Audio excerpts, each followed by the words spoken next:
can't be serious, man. You cannot be serious. So just keep that. Are we on? Oh, we're on. Keep that chair vacant because I reckon John McEnroe could possibly just keep that chair vacant there. I reckon John McEnroe will be sweeping in shortly because. How are you, mate? I'm very good, Sam. Now, sorry, I didn't know we were on then. I actually saw John McEnroe a couple of days ago. Yeah, I saw him too. Yeah, on TV. Yeah. Doing the tennis. Yeah, I saw him. They were showing some of his highlights of Wimbledon 30 years ago. So you've obviously been in contact. I have been in contact with my man. And? At the he's on the job. 2 days into the Australian Open. It only goes for 2 weeks. 2 days in. Yep. 2 days in, exactly right. I actually got Sally and my ex-mother-in-law got them tickets to the tennis last night, and they went to the tennis, Trish and Sal, and sent me a photo and said thanks for the tickets. Yeah. My man organised those tickets, so so I had to have a little bit of pull, so to be able to. Why don't you get Sal to put on a tight-fitting sweater and go down and say to John, "Hello, John, I'm Sally. Would you like to come on? Someone's running a podcast with your actual description of what you said to the field umpire at Wimbledon one day. Why don't you come in and have a chat to them?" That's exactly what we're trying to achieve. And if we don't, who when you look at the tennis players these days, because the big, Djokovic is still there, but when you look now, would it be a Kyrgios? Obviously, has a little bit. Going to get under Nick Kyrgios. He has a little bit of spunk. Do you like? Yeah, I'd get a good look at Nick Kyrgios's spunk because he's about to drop off the edge of the tennis world. Yeah, but do you like the way he goes about his tennis? Who? Nick.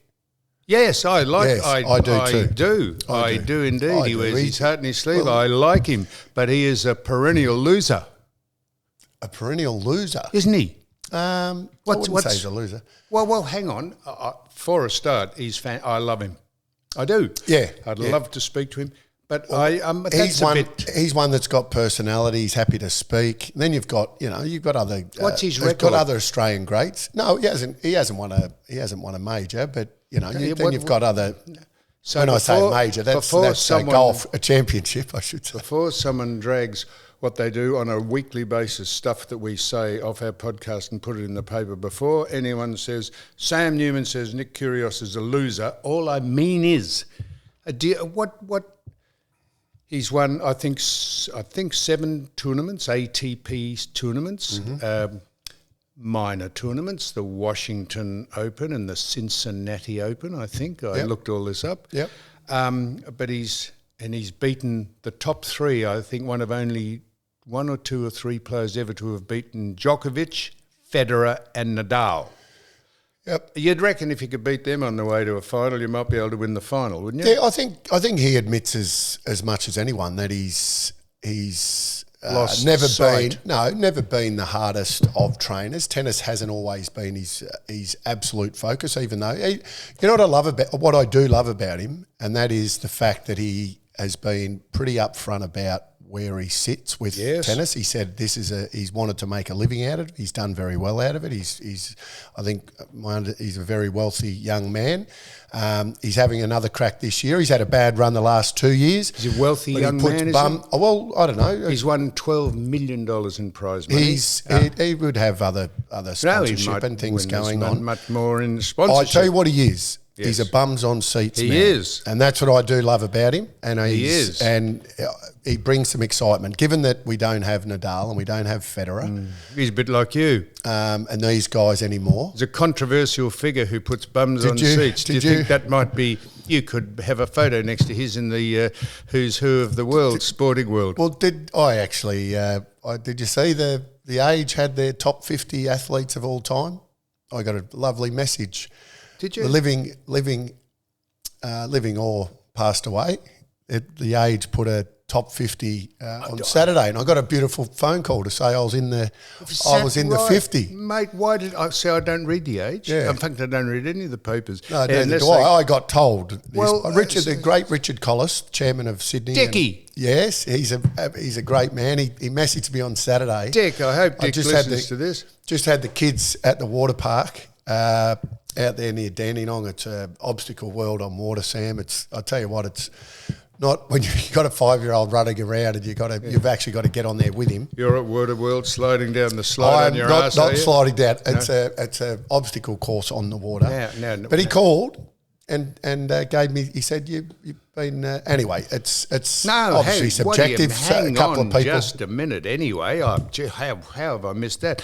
So one of the top 50 sports people or men? People. People. So the ostensibly top 25 male sportsmen in the world to what? You are? Just play sport. Well, give us some of the others.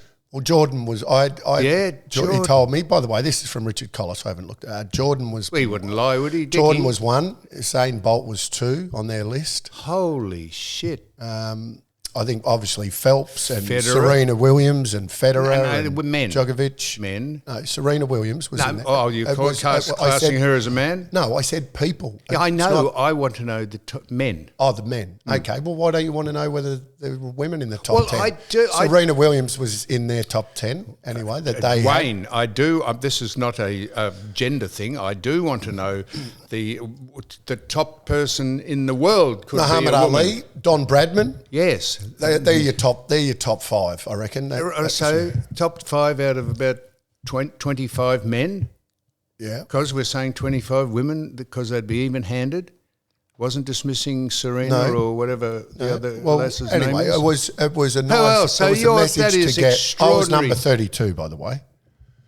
Well, I wouldn't matter if you're number 49. You know what I did love about it? Tom Brady was number 31. Oh, so that's extraordinary. He just beat me. But when I say beat me, that is extraordinary. Who put that together? Well, it was a group, and this is why it was a group of journalists from the Age. Yep. And they came. Who were together. they? I don't know the names of Baum. who put it together. Who? Greg Baum. Baum. Greg. Yeah, is that his name? I'm not sure. Is he still there? I don't know. It's the only journalist I know from the Age. No, Chloe Salter, who is the chief editor there. I don't know whether it was done in Sydney or it was done here in Melbourne. All that I know is Richard Collis rang me and said, my son's just, Jack. There are a lot of tennis players in it, Sam. A lot of Australian tennis players.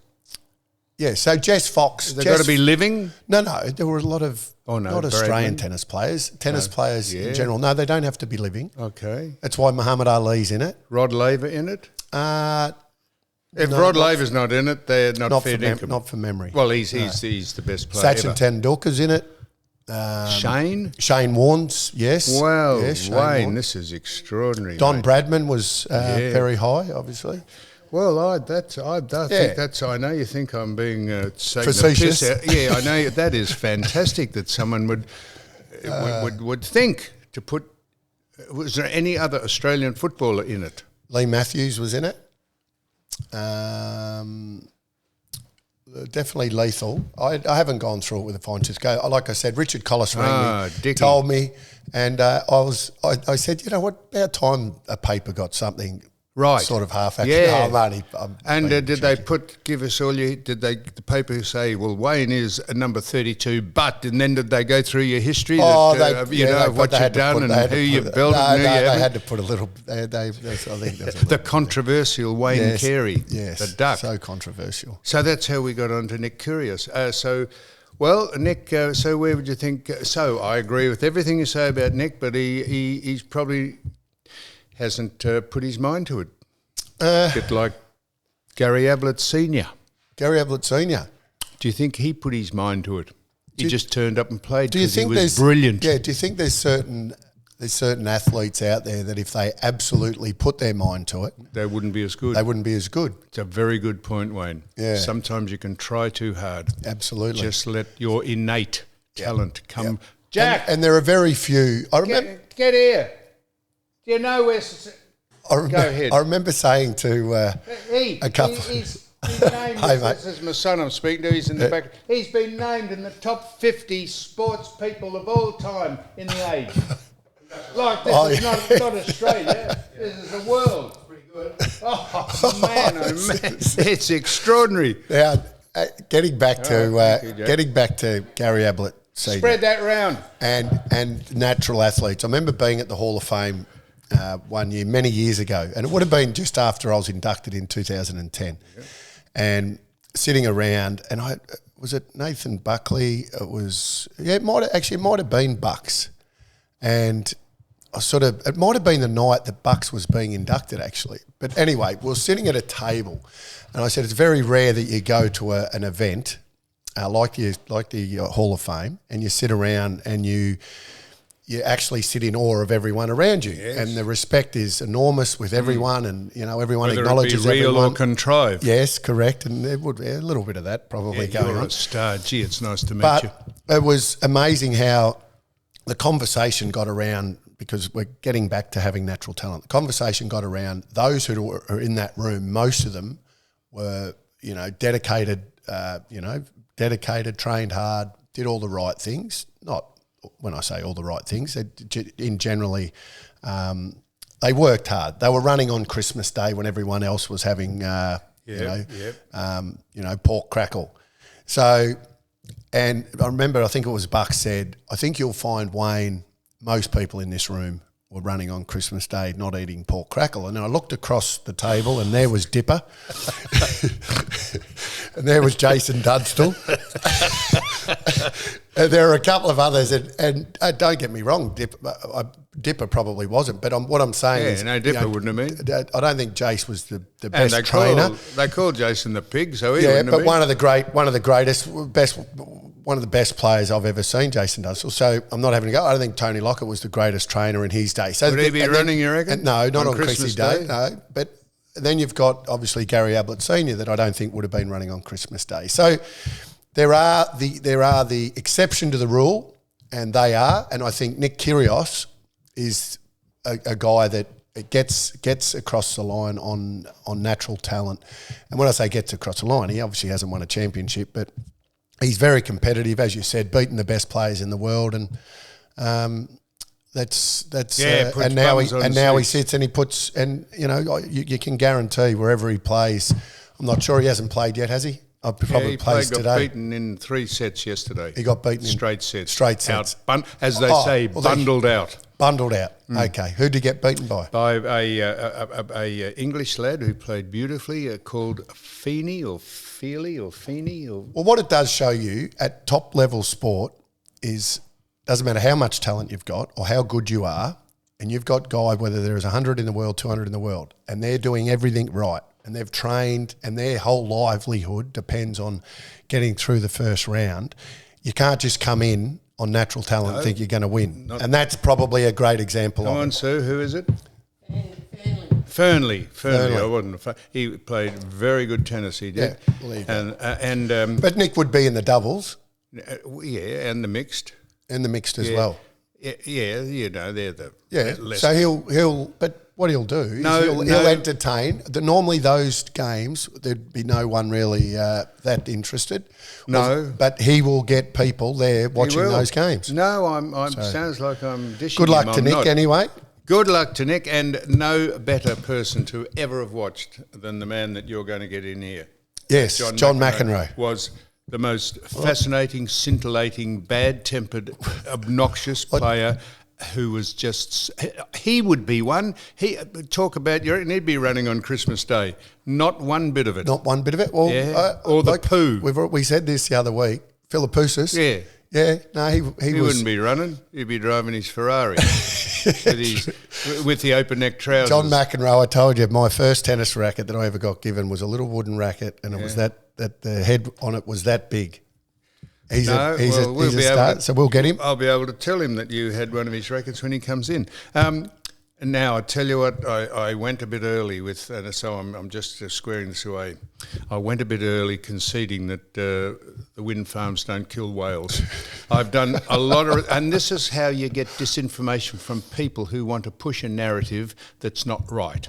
I have since seen plenty of people have contacted us because they listened to this and they said, why don't you look up, and I looked up the references, it says wind farms are detrimental to whales, and many of them have gone off course and been beached because of the sound sonar boom of the And then I read it said also owls, twit-to-oo, owls are being decimated by the wind farms. Owls. Wow. I know that's not as big a scalp as the whales, if you've got a 40-ton whale lying on your beach. Have you watched The Staircase Murder?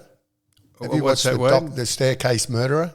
Or The Staircase Murders, or whatever it's called. Has it got anything to do with whales? It's a documentary. No, it's to do with owls, actually. Owls? Yeah. So the gentleman that ended up getting, anyway, it's an interesting story, but he blamed an owl for attacking his wife. Anyway, it's quite fascinating. I wonder if I could borrow the owl. It's quite fascinating. Yeah. But the whales, I've got to admit.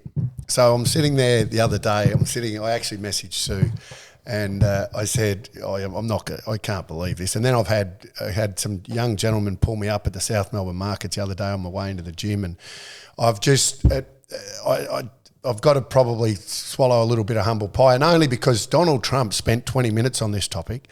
He's bagging the windmills, and he's talking about how they're more expensive to set up, and now they're this and that, and now we can't even take them down because it's too expensive. You use more. There's more 900 litres of oil in them. More fuel to do that than natural fuel, and all of this. So he went through the whole thing, and then he got onto the whales.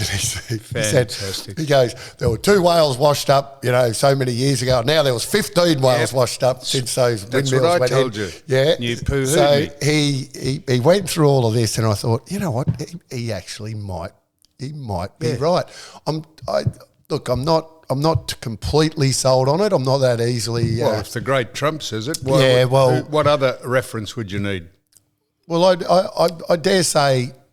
I've just come away from... I dare say he would have probably more information than I have in front of me. So I'm prepared to reverse your apology for not being right and saying that whales are beaching themselves because of windmills. And owls. Hang on, owls are being hit by the windmills, or owls are being affected? Both. Because owls have great eyesight. They should be able to see it. Yeah, at night, surely. Yeah, they should. I mean, it's pretty big. They should be able to see them. This is why America... I've just come away from... came down here before, and I was watching Biden... Dopey Joe Biden's last speech. It is the most cringeworthy nonsense. He started off, he told more lies about what his administration had done and how he had stopped immigration, how he had saved inflation, how the United States are respected on the world stage. None of these things could not be more polarisingly wrong. He was obviously drugged up. It is how they can put it to air is extraordinary. Yeah. And good riddance to him. The crumpled old shitbag is now going to be pushed out to sea in an ebbing tide in a bottle, and we'll never see him again. He is a complete and utter moron. And the person that took over from him is a bigger moron. I'm not That's sure a woman. I'm not sure they're. I don't know them, Sam. I've heard Joe speak through the. Obviously, I don't know them. You might know. Joe, have you met them? Joe Biden. Back, yeah. Of course, I haven't met them. No, I'm being smarty. I sat back and we've spoken about this before. I think Joe clearly is not fit enough to have run. In the last election, which is why he didn't, obviously. And the next best person in their party did, and they weren't good enough. And Trump won. Well, who else? She was only. But who else were they going to? Well, hang on. She was only his running mate. It does because she was a woman of colour. It does give you a little bit of an insight into what's if let's be honest, if you follow it and you do, and if they're the best candidates. In 320 million or more than that? No, that's it. 320 million people, and they're the best candidates to run for that position. Oh, and the Democrats, Trump's the best candidate ever. Okay. Ever. Well, there you go. So it's mind-boggling to think. I know we're jumping around a little, but I know we can. I'm going to go on this theme. So, Joe Biden said that his administration had done more for the Green New Deal and all this bullshit about electric vehicles and how and DEI got onto diversity, equity and inclusion as a great thing to happen as opposed to getting a job on your merits. And I now fast forward to the Los Angeles fires. There's been a whole mountain on fire there on the boulevard, what's it called? Sunset. Sunset Boulevard, Hollywood, and it's gone into Brentwood. It's everywhere. Malibu. Yeah, and this is what they. I want to read this out. This is what they prided themselves on, and you'll think that this is transphobic, homophobic, whatever you think, but this is their priority. They prided themselves. The first LGBTQ fire chief in the Los Angeles Fire Department. What's all that mean? Well, because they've got their jobs on the fact that they are minority. You just read out a heap of letters. What are they? What is it? Lesbian, gay, bi, trans, queer. That's what LGBTQ means. Oh, okay. So the first chief of the Los Angeles Fire Brigade is an LGBTQ person called Christina Cowley.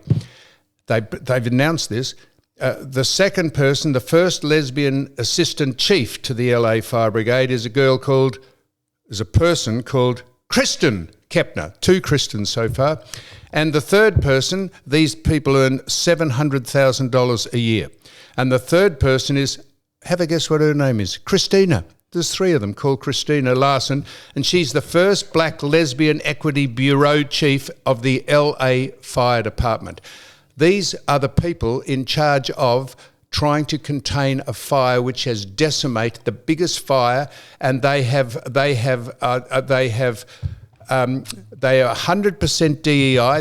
They got their jobs on the fact that what their gender was, and they have contained not 1% of any of the fires and are responsible mainly for that whole state going up in flames. And you wonder why people embrace Trump, because he will put every LGBTQ person in charge of anything that he wants to, if they are the best person, but they're not. They get jobs on the fact that, oh, look at us, aren't we being virtuous? Yeah, no, and that should never happen. The whole, obviously the fires we send out. No, but we send our condolences and love over to LA, because I've followed it and it's terribly sad.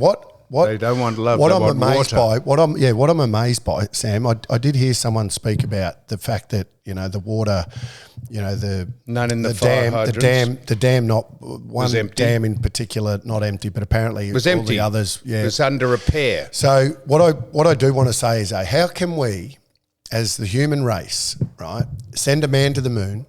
We can build pyramids thousands of years ago, but we cannot stop these fires from happening. How can we not put something in place to not allow this type of thing to happen when we can do all of these amazing things? We can build skyscrapers. We can do amazing things. I'll tell you how. What? Why?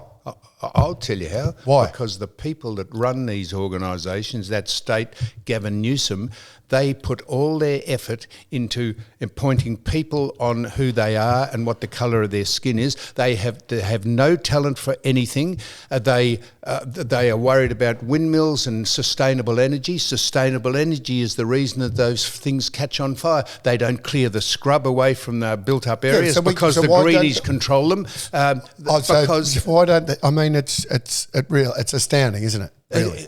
And they have torrential rain, which Newsom channels all the water into the oceans rather than filling up the dams. There was no water in the fire hydrants because he had cut the budget. He had cut the firefighting budget in the last budget in California by $100 million. Yeah. And you wonder why. So that's the answer to your question. You've got absolute morons running the state who have a completely different ideology to what you think the community and society should run on. And we're in the middle of winter over there as well, Sam. Think about that. It's incredible. So now here's the thing, Wayne. I don't think I've said, and I've said this here when King Lake and all our fires caught on here in Black Friday. Black Friday, yeah. Have you ever seen anything more futile than when a mountain catches fire, that you have helicopters and planes dropping crap on the top of a mountain, you have fire brigade trucks going up into the forest, hosing, they're completely useless. All the stuff they throw at fires. They did a study of the Yellowstone National Park in 1988. It caught fire, biggest fire ever in the history of America. And they threw thousands of people and resources at it, and they did a study after it was all over, and they said the fire went out not 1 minute before it would have burnt itself out naturally. So when a mountain catches fire, get the fuck out of the way and let it burn. And That's interesting. Stop putting people's lives at risk. And I know the fire brigade and the first responders are fantastic people, but they're sealed into the fire by people with all those medallions on their shoulders and all that fruit salad on the side of their thing, you know, because they're fire chiefs and they've been crowned and given citations. And they say, yes, boys, fill the truck up with water and drive into that mountain and see if you can put it out. It is absolutely nonsensical. No, so to just back up what you just said then, firemen, and I know I've got a few mates that are firemen. I've got a few mates that tried to be firemen and didn't get in. So it is one of the most respected jobs that you can have because of the courage that they show and the things that they do. But I didn't know any of that you said then. I didn't know about that study at Yellowstone. I didn't even know Yellowstone had caught on fire because I watched the TV show and they never mentioned that on there. Different Yellowstone. Yes, but you can do all that's easily. I will say this verified if you just look it up. So I've just got a mate that got into a friend that just got into the fire brigade, and and I've got a mate that didn't get in, and funnily enough, he lives in Canada, and I spoke to him about everything that's going on over there, and also told him that he's going to be the 51st state now of America. But we were talking about, and then because of everything that is happening, I spoke about him trying to get into the fire brigade and how hard it was. This guy's 6'4", right, and is built like a brick shit house and could carry any person past every single thing you could. Yep. And the only thing he didn't pass was the interview at the end. So he didn't interview well, so he didn't become a fire person or a fireman, which I find astounding because I wouldn't have thought you have to interview well to be a good fireman or firewoman. I would think like I said, I would just, you know, the courage that they show, and you watch what they're going through now, and everyone comes together, and you're right. And it's interesting that you say that. I mean, you know, you've got people standing there trying to, you know, put stuff out with their hose. You really do have to get out of the road. It is quite scary. And you know, sitting back watching the vision of it, and you just say to you're just in shock because you just wonder why they haven't been able to. Not once it starts. I agree, Sam. Hard to stop, but why they haven't been able to put this to bed before it starts. So, like I said, we can build pyramids thousands of years ago, but we can't stop fires from doing the damage that these fires have done. And you know, Mel Gibson. They've got all the Hollywood homes. They've all burnt down. And you know, did you know this, Sam, that a lot of the insurance companies, a lot of the houses that have burnt down aren't insured. They won't insure them. Yeah. Because they say... So there are people, so you've got the ignorance of the people running the state by not putting fire protection methods in, they are just asking for the fires to sweep and burn down the houses, and then it costs the insurance companies money because they haven't looked after the state properly. So we're not worried about when I say not worried about, there's people over there that are living in Malibu that, you know, can pick up and go again, or probably have another 5 or 6 houses to go to. But there are plenty of people that have got absolutely nothing now, Sam, over there. No insurance, no anything.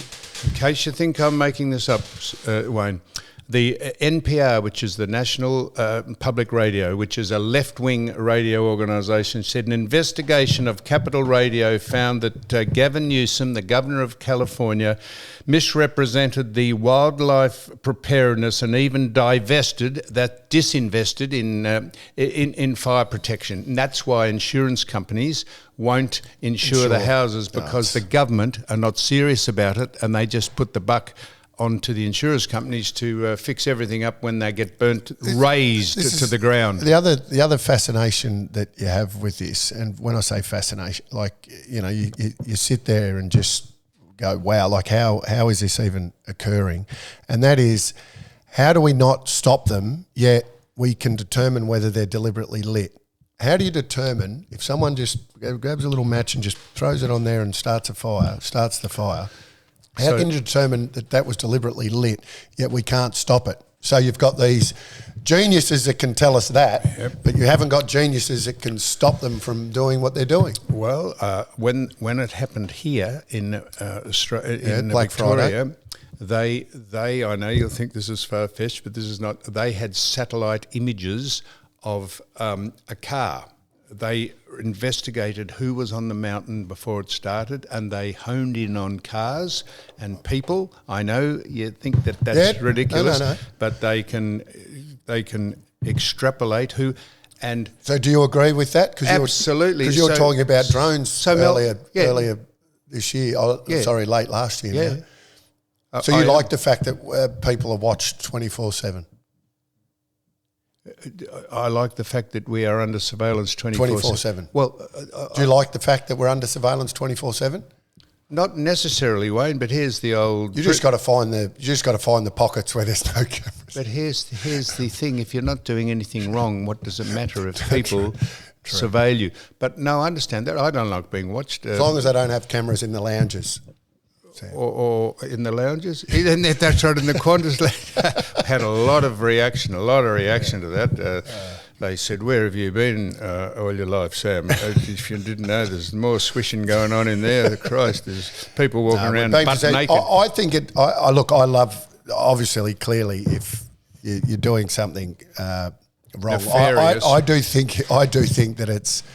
I don't know. I think it's scary that we've watched 24/7. No, it is, But so then when your daughter goes missing, and you say she was last seen in Burke Street, and they say, well, could we get one of 40,000 cameras that are there and see if we can track down who took her? No, that's the fine line between imposing on your privacy or just trying to nail people who are antisocial. Then if you say that, then that gets back to our concert out in the bush, Sam, our festival. That gets back to that as well, right. By the way, who I spoke to my daughter about that, and I said, well, you know, because she's a sensible young girl, and I said, so what was your take on observations there? She said the lineup for the people at the testing bureau. The ambulance, the overdosing. Oh, yep. Was, she said, you couldn't get a spot. Isn't that extraordinary? She said that's how. She said it was just, over the top massively. She said it was just chockers. Every time you walk past an ambulance area, she said it was just. She said people everywhere that had overdosed. Oh no, I didn't know that. Has that been reported? And I don't think it's been reported, but I'm just that's a little bit of feedback, and that's from someone that was there and saw it firsthand. Where was she in the queue? Was she right? No, she was. She wasn't. No, in the queue. I know. I'm only now. So Wayne. So if you're going to put on these Stepfords or music, whatever the festivals, if someone wants to do it, a licensee, you say, I want to put on a festival up in Woodend or somewhere, what is the answer to that? That you can only get through one gate and you get searched to within cavity search? This gets back to the whole, this gets back to what a lot of people, some people, and you might be a liker of this, and that is that, so we watched 24/7. We want to take cash off the table. Yep. We're allowed to now go to a festival and get illegal drugs tested just to make sure that they're safe illegal drugs to take. Yep. So do you think that we're becoming a world like you talk? I don't know whether you notice, but we talk about this all the time, and that is your mobile phone sitting there, and you have a conversation, then all of a sudden an ad bobs up about. The thing you were talking about. Yeah, the thing that you're exactly talking about. No, so everyone's listening, watching. Absolutely. 24/7. Do you like that? And the fact that, and then the fact that you take cash away, so you're going to be, be measured? I know that's a rhetorical question, but I don't like that. So there's the fine line. At what stage do you surveil the community so that you don't have bad actors terrorising people to the state? To the point where, everyone watches what you do, and they say, I know you were over here. How do you know that? Because your mobile phone pinged on the thing, and I could see you were up at the Dandenongs last week. I said, really? How'd you know that? Maybe that it gets back to the laws too, and that is if you are breaking certain laws, maybe come down on them a little bit harder, and if you come down a little bit harder and lock them up for a little bit longer, maybe there's... But that's the thing that's needed rather than all these to be watched things are great 24/7. in black and white, but there's so much grey in between it. What do you mean breaking laws? If you're detected on a camera speeding at 150k down the freeway... What if you're just doing a piss down the alleyway because you're busting? I've come off the freeway before and I've had to run down a little alleyway and do a pee. Urinating in a lane because you're a bit tight in the purse as opposed to pissing in an alley because you're busting. Yeah. No, well, if you have you not ever pulled off a highway and you can't get to, and you've actually had to run out and you literally do, and it was a little while ago now. I had to do it and got off the free, and I literally could not last, and I literally had to get out, and the first thing you do is you go. Yeah, look, that's a drone honing in on your snag. I'm not so much worried about a drone, but you do. You look around, you go, okay. Well, I think people would cut you some slack for that because, in an alleyway, urinating in an alleyway, as long as it's not the alleyway in Coles the meat section or something, or the aisle there, or having a crap in one of the bins outside, I think people will cut you some slack for that because that's a natural bodily function. And there's a lot of sex tell me if you thought this was humorous. Someone said to a woman, if you're going to have sex with an animal, make sure it's a horse, because at least at the end of the day you can get a ride home. Didn't you think that was humorous? Yeah. If you're going to have sex with an animal, make sure it's a horse, because at least you can get a ride home when it's over. I thought that was very funny.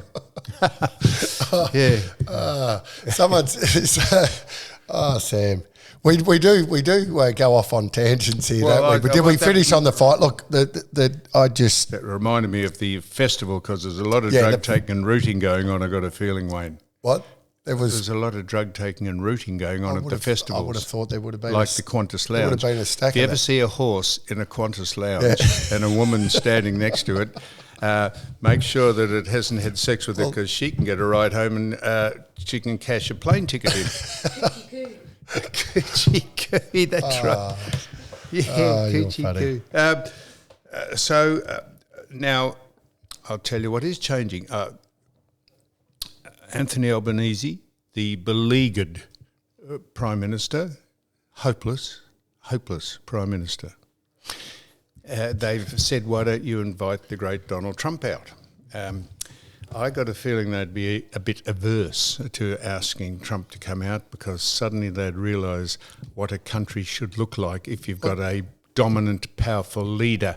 Because Australia Day... I saw a list the other day, and I know, you just mentioned Australia Day. I was waiting for that. But I saw a list the other day that the countries where Donald Trump can't go because of convictions. So, and Australia was one of them. No, none. Well, that's what it... Well, anyway... they're making bullshit up. Yeah. And the convictions were bullshit, of course. Yeah, I know. I'm not saying they're not, but I'm just saying... So, Australia Day is making a comeback.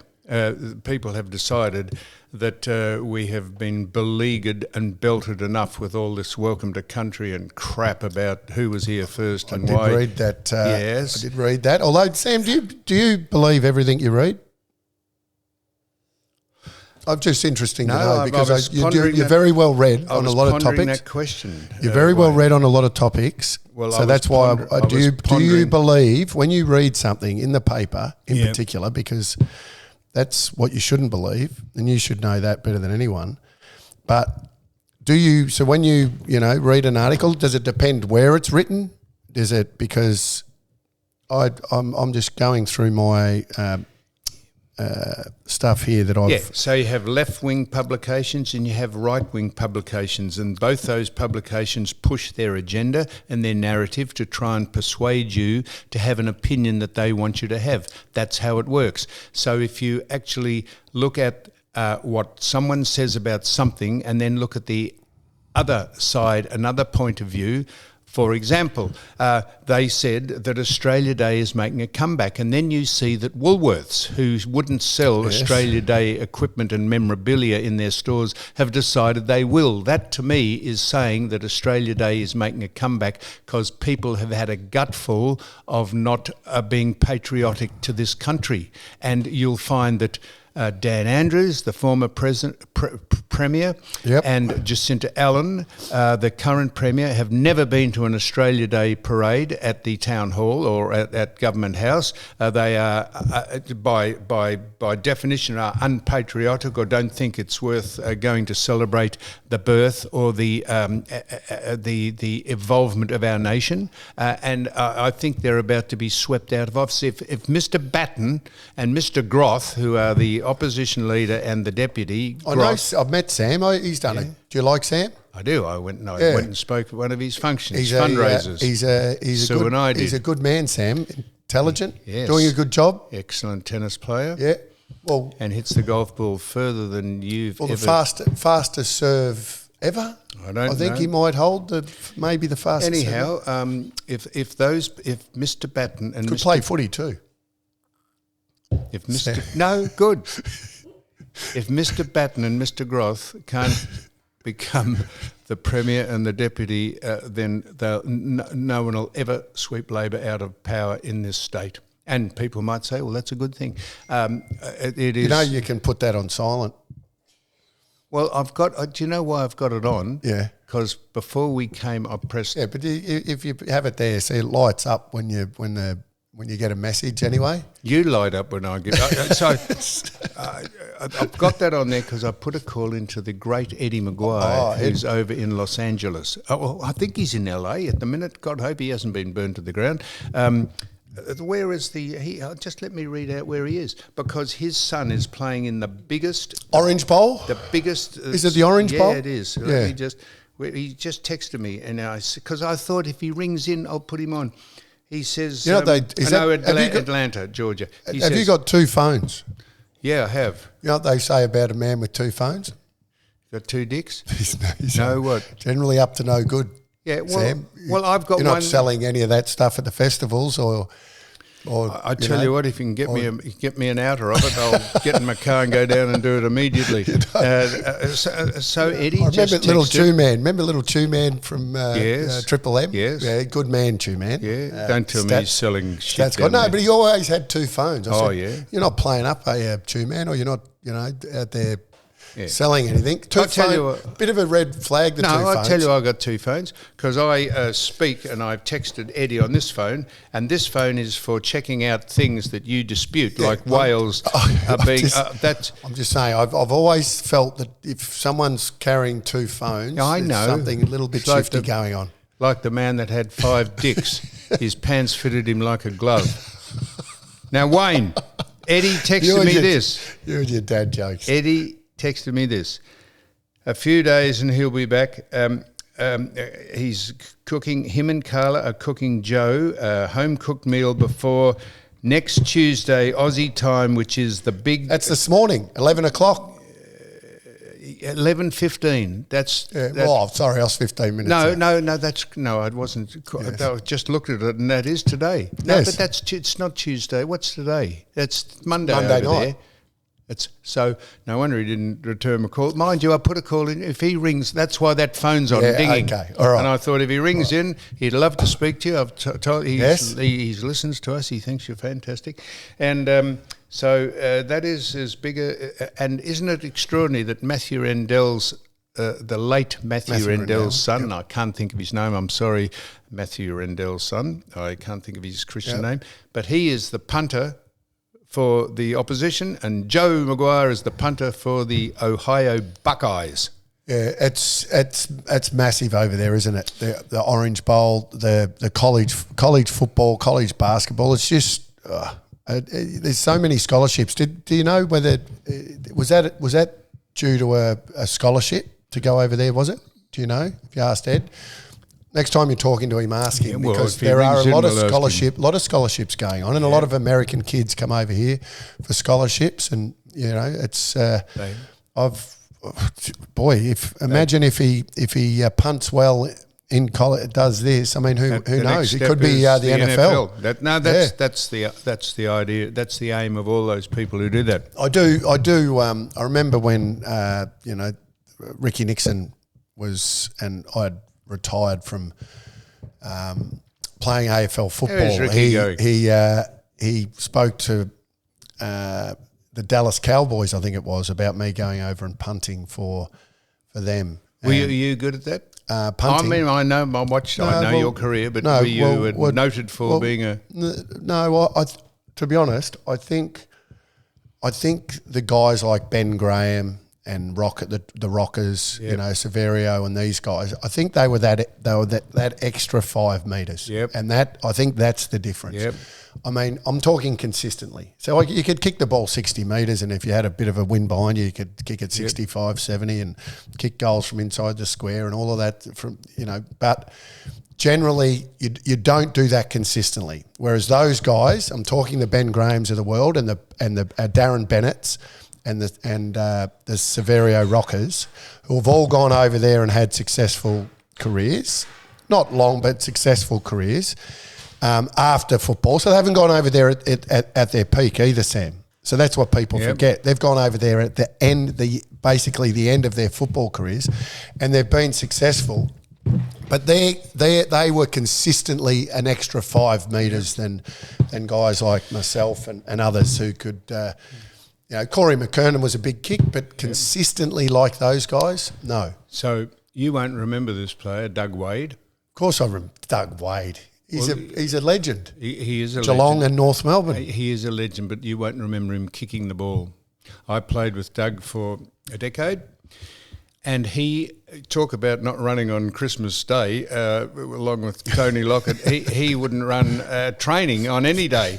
He was, and Bob Davis called him Puddin. He said, "Get the ball over to Puddin," because he was a big, not one bit of muscle deficit. He was the most prodigious kick. He could kick torpedo punts better than anyone I ever saw. In the 18 years I played football, he was extraordinary. So it's about timing and a bit like hitting the golf ball. Yep. Timing and technique equals distance.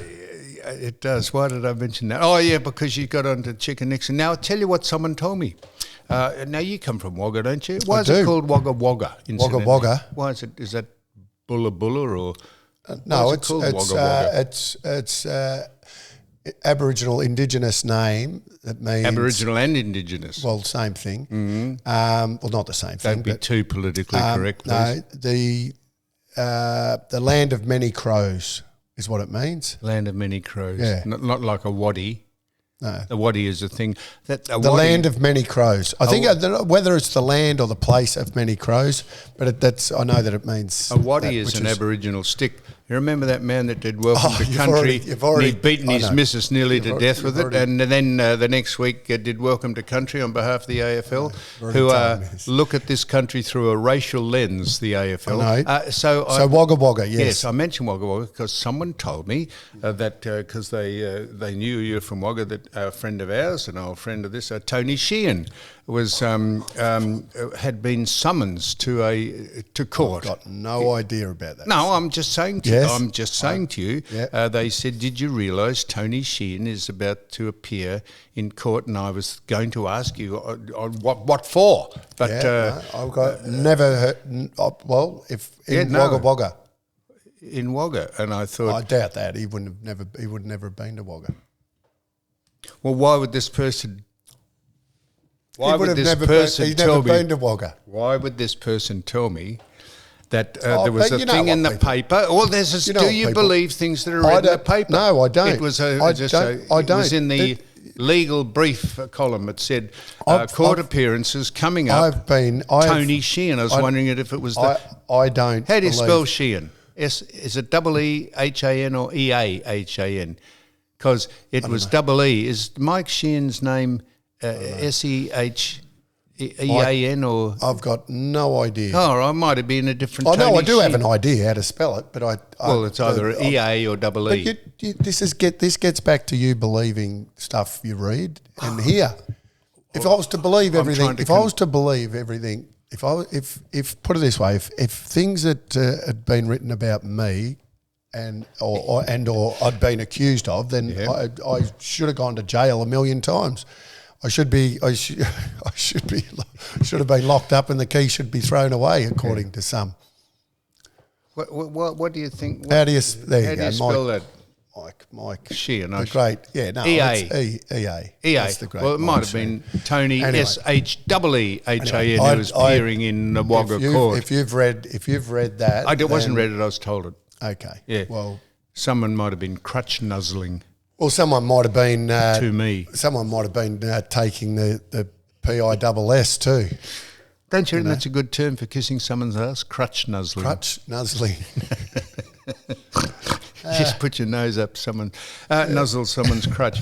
All those things. All those things amuse me. Do you know you can't get a Victorian driving licence I just renewed if you've mine got your middle finger missing? Don't you think that's humorous? Yeah, I do. Why is that? Because everyone drives because it's road Oh, rage. right. You cannot get a Victorian driver's licence.